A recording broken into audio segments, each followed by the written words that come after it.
Hello. Hola, mi gente. Nice to see you. Super excited. I'm going to be doing a couple of solo episodes to round out the end of this year. And I can't believe we have podcast episodes scheduled out till October, which is cray cray. There's a little bit of a gap in our content for the podcast for the year. So I said, you know what?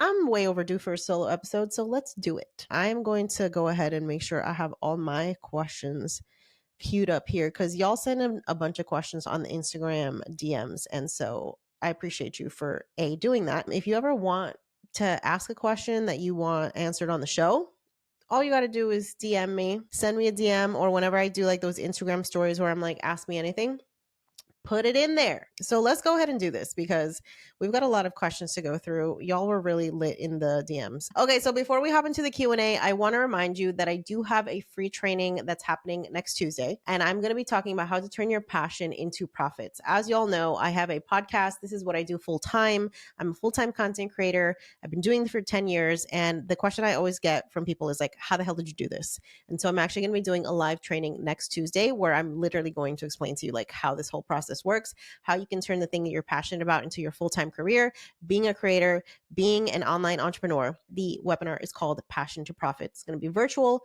on Tuesday. Would love to see you there. Let's get into this Q&A. Now, I'm going to just pick randomly because I got a ton of questions. The first one is from All Things Myra, and she asked, how do you juggle working and side hustles? I will remind y'all that even though nowadays I get to live a very financially free life, it was not always that way. I had a full-time job up until middle of 2021, and I was juggling the side hustles, building this podcast, blogging, doing all the things, and also working a full-time job. Now, one of the biggest reasons why I was able to do this is because my job was remote. Before remote work became sexy in 2020 because of the pandemic, I was actually doing remote work since 2015.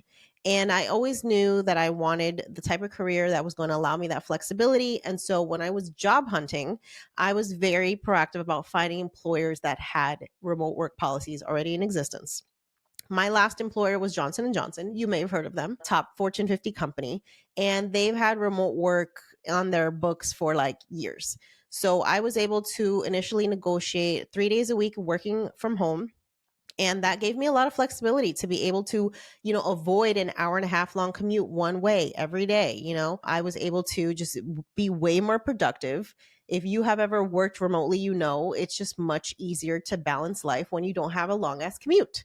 And so I think that was definitely the key for me. In order for me to have the space in the room to build my side hustles, I also knew I needed the career that was going to allow me to do that. If you are trying to do the side hustle thing while you are, working a 9 to 5, negotiate that remote work. Obviously that's not going to be an opportunity for everybody if you're a teacher or you work in a hospital or whatever, but there are ways to spin those careers into remote work, whether that is you go from teaching in a school to working in HR in learning development for corporations. You can definitely do that work remotely. If you're a nurse, maybe you decide to work in telehealth versus in an actual facility. There are ways to finagle and finesse your way into a more flexible work environment that allows you to build your business and also pay your bills at the same time. So get creative. Okay, Myra, thank you for your question. All right, so REI Rogelio asked, at what point did you realize you had reached FI or financial independence? Let's do a little backtracking. If you don't know what financial independence means, basically it is when you have enough sources of income that allow you to walk away from a traditional job. You basically don't need to work. That can happen a bunch of different ways. That could be you have a real estate portfolio that pays you rental income and you use that to live off of. That could be that you have passive income sources through online content that you've created, either through a blog or a podcast or social media. That can be the stock market. You have investments that pay you dividends that allow you to pay all of your bills in that way. So when I realized that I had reached FI, I had a goal in my head that I needed to make $100,000 by myself, outside of a 9 to 5 job, in order for me to be financially independent, because that's what I needed to earn in order for me to not have to work. And so the first time that I hit that milestone was in 2020. 2020, I ended up earning around, I want to say $101,000 and some change. And this was through my podcast, through my food blog. And I was like, oh my God, I can quit my job. So 2020 was the first time that I made that six-figure mark that let me know I've built enough of a, infrastructure in my businesses to be able to walk away from my 9 to 5. And so I set a date in 2021 to leave my corporate job, knowing that, now I already had the blueprint to make six figures. And I ended up quadrupling that, and I ended up leaving before my deadline because, at that point it was like, I'm taking time off of work to go and build this business. I'm having to turn down gigs because, like my work schedule is conflicting. And so it just became like a not sustainable thing. I realized that like my 9 to 5 was holding me back. And so if I wanted to go all in on this new entrepreneurial venture that I was doing with Quiero Dinero, I'm like, I need to quit. So 2020 was the first time that I found out that I was financially independent, and I've been that way ever since then. And the reason why I can say that is because my food blog, delishdelights.com, earns six figures in passive income. So I do not post new content on my food blog. I have not created new content since 2020 on the blog, and it still earns six figures a year. So I basically, everything that I do here at this point, me being on social, me having this podcast, like any of the work that I do right now is by choice. It's not because I have to. It's because I honestly, genuinely love producing the show. It's so much fucking fun. Y'all are amazing. You listen to it. There's corporations that now sponsor this show. And these are all things that I do because I can and because I want to, not because I have to. And that is what financial independence looks like. It is literally the independence to decide what you want to do with your life because your finances are set up in a way that like are paying your lifestyle. Highly recommend that if you want to learn more about financial independence, that you tune into the various episodes that we have on the topic here in the podcast. And you can also go on our blog, yoquierodineropodcast.com/blog, type in financial independence in the search bar, and you will learn all the things about FIRE, how to calculate your FIRE number, how to determine how much you need to save, what to invest in, all of those things. So how long did it take me to achieve FIRE? This next question is from Lucia Diaz. Hey girl, hey. I am 38. I have been investing in the stock market since I was 22. So this is 2007 is when I graduated. I got my first full-time job and I started investing in my 401k at work. Don't ask me what I was investing in. Don't ask me how much. I have no idea. I just knew like this is what you do to retire because that's what HR told me to do. And so that's what I started doing. So from 2007 to 2016, I was doing the bare minimum when it comes to investing. I was following a very traditional path. I'm like, go to school, get a degree, get the job. I got a master's degree while I was working full time. Then I got engaged. Then I bought a house, got married, did the whole thing. I was doing all of those like very traditional things. And when I bought the house in 2016, it was a come to Jesus moment where I realized that this house now represented 30 years of payments towards a piece of property in a place that I didn't even want to live in because I lived in New Jersey at the time. I didn't even want to live there. So I was like, why the fuck did I just buy this house? I don't even like New Jersey. This doesn't make any sense. And I didn't like my job at the time either. But then I realized, oh shit, I just signed up for a 30-year mortgage. Now I got to work this job to pay this mortgage for this house that I don't want to live in a place that I don't want to be. And that sent me down a spiral of like, what did I just do with my life? So I started, first I had like a mental health breakdown. I went to see a psychologist, like the whole shit. I was put on antidepressants because I was just like, I felt like I was living a fucking life that didn't even belong to me.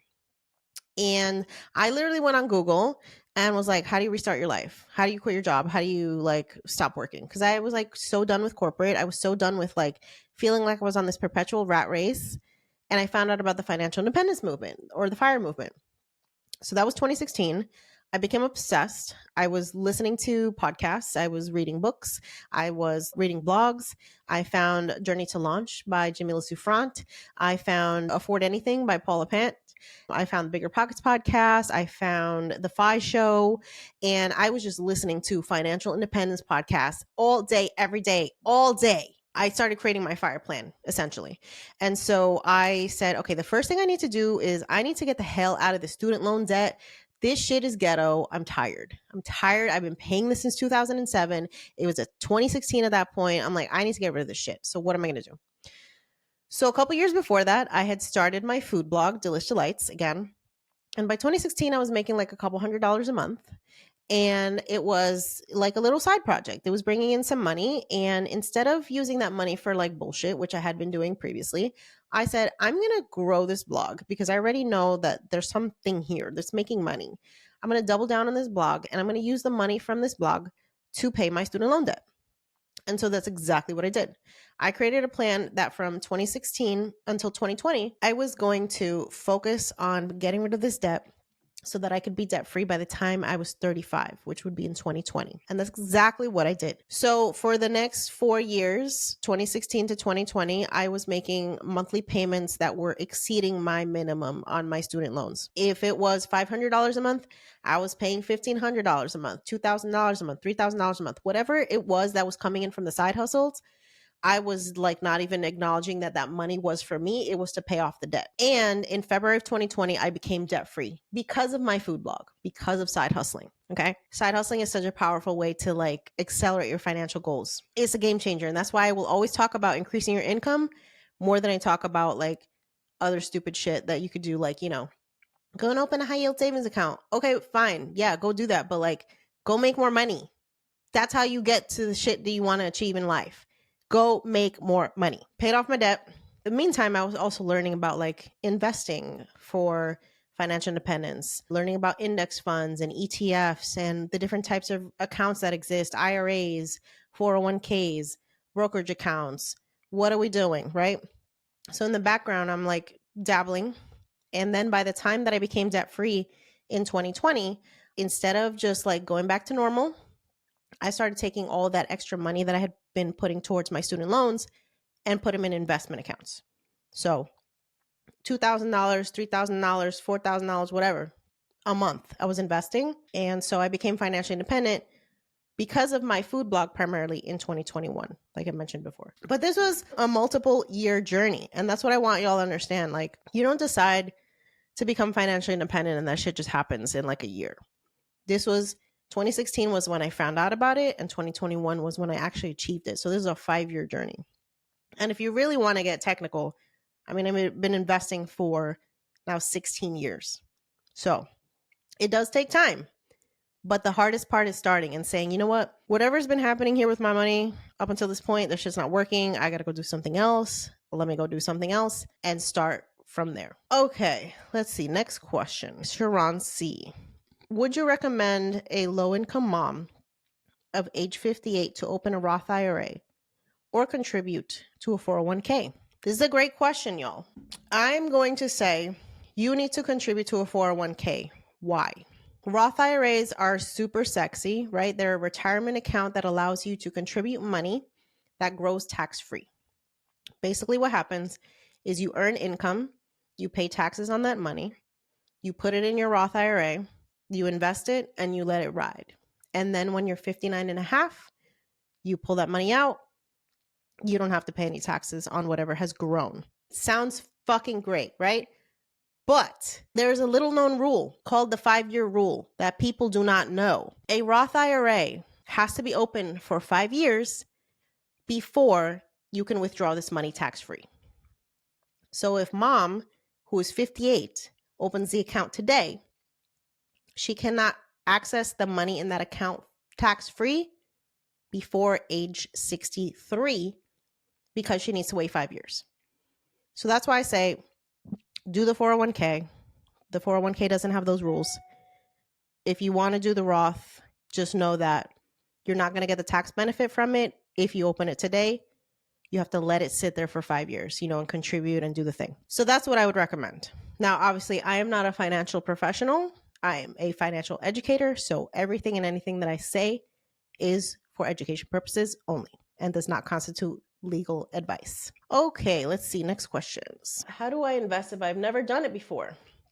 So, Angela, I recommend first and foremost, you have to educate yourself because there's nothing more dangerous than trying to wing it when it comes to investing. That's how you get taken advantage of. You start getting folks trying to scam you. You need to read some books. Let me give you some recommendations because I have a bunch right here. If you want to learn about investing, get this book right here. I Will Teach You to Be Rich. by Ramit Sethi. It's literally one of the only personal finance books that you need to read if you want to learn how to invest. This right here.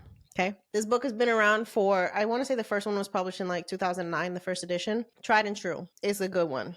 Get this book. Read it. And do not invest until you understand what the hell he said in this book. Another one. You may know her. Jannese Espinal. Mind Your Money. Jannese is an investing expert, and she's also like an actual financial educator that works for a nonprofit that is working to put financial literacy curriculum in every school in America. Shout out to Jannese. Get her book, Mind Your Money. Another incredible book if you want to learn how to invest, right here. Linda Garcia, Wealth Warrior. Okay. This woman is going to teach you how to invest in stocks like directly, like going and buying like Microsoft shares and Apple shares and all that stuff. She's a direct investment teacher. So she's not going to talk to you about 401ks and IRAs and shit. She's going to tell you open a brokerage account and go and buy like, you know, some Netflix or whatever. This is an incredible book. Wealth Warrior just came out. So those are a couple of books that I would recommend if you want to learn about investing. Obviously, listen to this podcast, because we have a shit ton of investment related podcast episodes. You need to apply what you learn. Keep doing it. Don't get scared. Yes, the stock market is scary, but at the end of the day, like, you got to do what you got to do, right? Like, we need to handle our shit, handle the business, and build this wealth, because ain't nobody else going to do it for us. When is my book coming out? Great question.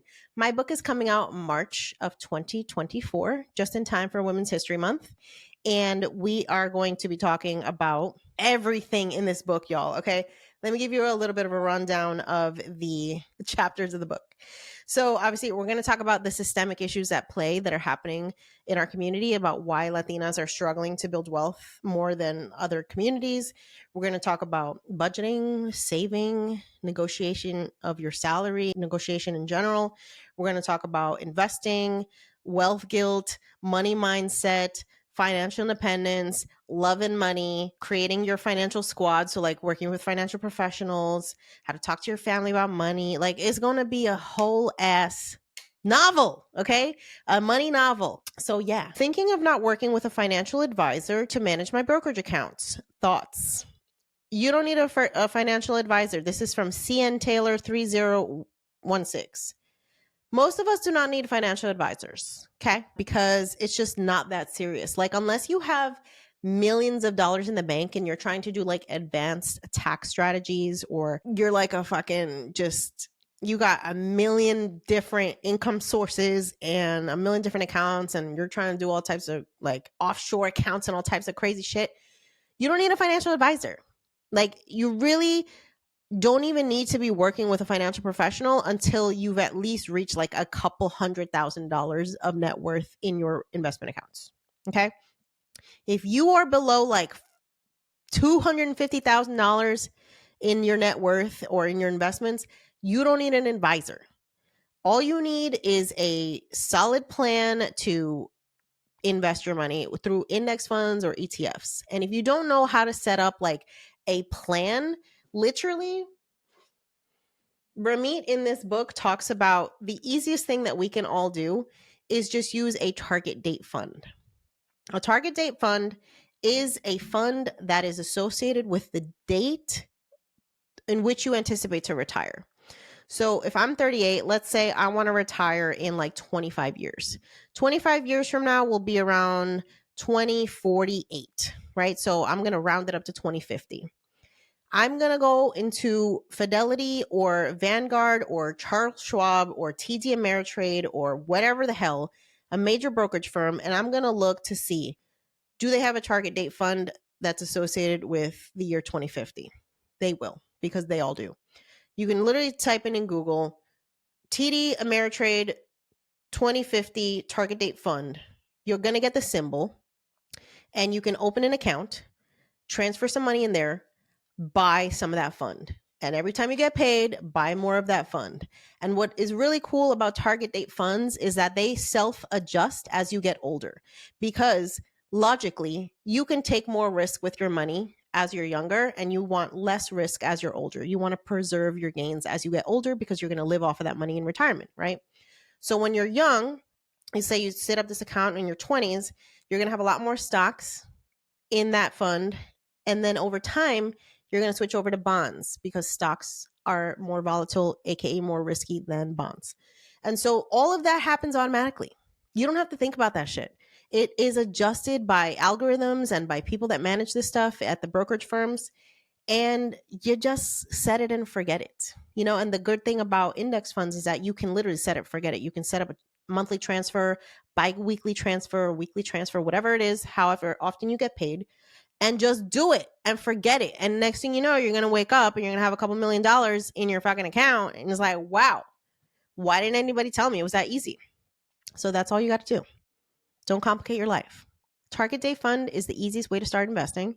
And then as you get more experience, maybe you want to go and dabble in like different index funds. You want to go and buy some individual stocks, whatever. But just start with the target date fund. It's the easiest thing to do. You don't need a financial advisor. Long story short. Oh, this is a question about my Airbnb. So I have an Airbnb in Puerto Rico. If you didn't know, it is a beachside property that I do not live in full time. And so I've been using it as an Airbnb. So the question was, how do you manage your property in Puerto Rico when you aren't there full time? Well, this is a great segue into why it's important for you to just learn how to let shit go and not try to do all the things, because we just can't. So I had a lot of anxiety about using my property for Airbnb because I'm like, oh my God, what's going to happen? These people are going to be like, I can't trust nobody. And having trust issues is going to keep you broke, y'all, because you're going to need to rely on other people to manage it for you. And that is exactly what I've had to do in Puerto Rico. So I have a cleaning person who I contact whenever I need the apartment cleaned. She verifies the condition of the apartment, lets me know what's going on, cleans the apartment, sends me photos. I confirm that it's clean, and then I pay her. And that's literally it. It does not have to be complicated. You do not need to have like a whole ass team of like property managers and blah, blah, blah, all this shit when you have one property, right? Like if I had a bunch of properties, I would build some infrastructure that was, way more robust. But right now I'm like, I have one property. I don't need to hire a property manager. It's going to take 20% of my cut for what? You're going to do the same shit I'm doing. I'm talking to somebody on the phone, somebody inquires about Airbnb and they're like, I want to book. I'm like, okay, great. Here's the check-in instructions. Done. So it's very, very simple.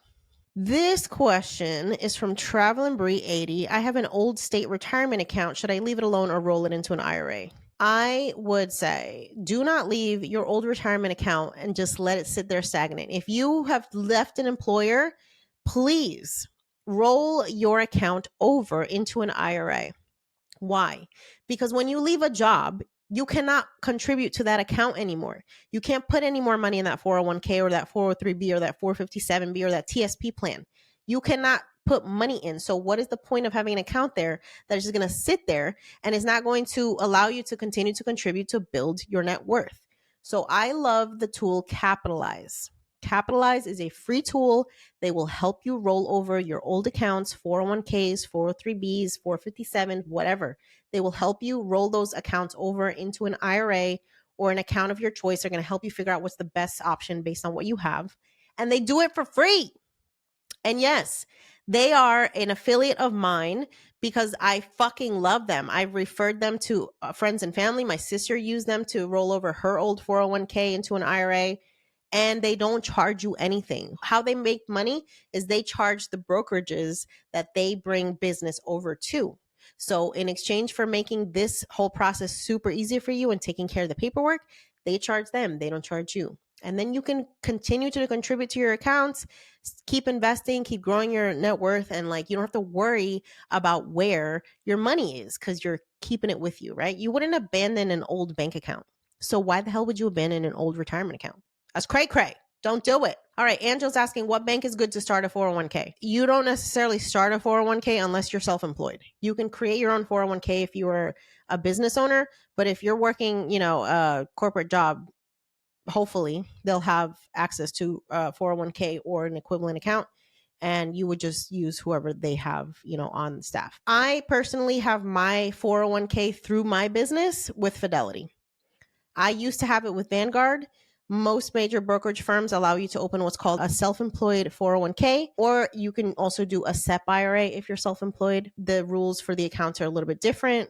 The main thing with a solo 401k or a self-employed 401k is that you can only have you and your spouse as full-time employees in the business. If you have other full-time employees, you cannot have one of these accounts. You can create an IRA. Anybody who has earned income can open an IRA, and you can do that at any major brokerage firm, Fidelity, Vanguard, Schwab, whatever. I don't care where you do it, just do it, because you need to set up your retirement, especially if you work for somebody that does not offer that option to you. You must take control of your retirement ASAP. Okay. Well, this is great, y'all. Thank you. I appreciate all of your questions. I appreciate you being here. Please make sure to sign up for my free training next Tuesday, where we're going to be talking about how to turn your passion into profits. And until next time, I will see y'all on these Instagram streets. Adios, mi gente.